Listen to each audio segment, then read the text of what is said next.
میں Kashmir young writers association کے اہتمام سے ایک ادبی پروگرام کا انعقاد کیا گیا. اس میں یہاں کے ایک مشہور رومانی شاعر غلام نبی دل نواز کے شاعری مجموعے جس کا نام ہے ونہ خواب چھ اڈلک چشمن من، کشمیری زبان کا یہ مجموعہ ہے. اس کی آج رسم رونمائی انجام دی گئی اور اس سلسلے میں یہاں اطراف و اکناف سے آئے ہوئے ادبا اور شعراء کا ایک خاص تعداد موجود تھی یہاں.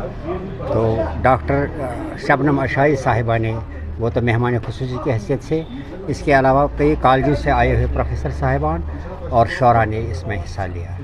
تو یہ کشمیری زبان کی ترویج و تشہیر اور اس اپنے ادب اور ثقافت سے اپنے آنے والی نسل کو روشناس کرانے کے سلسلے میں یہ ہماری کوشش رہتی ہے ہمیشہ.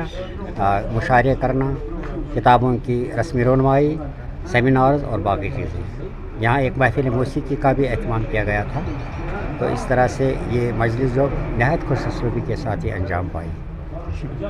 اس چیز کی ہماری یوتھ جو ڈرگز کی طرف جا رہی ہے، جو اے آئی کے اس آغوش میں اس وقت بیٹھے ہوئے ہیں، تو اس چیز سے جو ہے اور اہمیت جو ہے بڑھتی ہے قلم اور کاغذ کی. تو اچھا لگتا ہے جب ہماری یوتھ انوالو ہو جاتی ہے.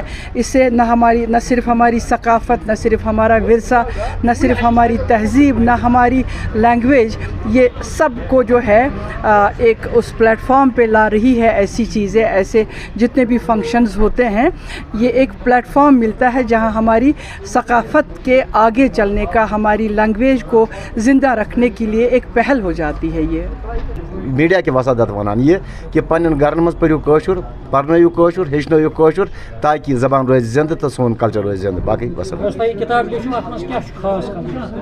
ات مز کی نظم پرنے لائق، غزل پرنے لائق. اخ نظم ات مز ون خواب اڈلک چشمن مز یمیک ات عنوان تہ آمد دن، ات کتاب ات ناو دن آمت. تو خصوصاً تر غزلہ ہند تہ ونان کہ سہ نظم پرزو، بیٚیہِ تہِ بیل پھول اخ نظم اخ سہ تہ پرزو.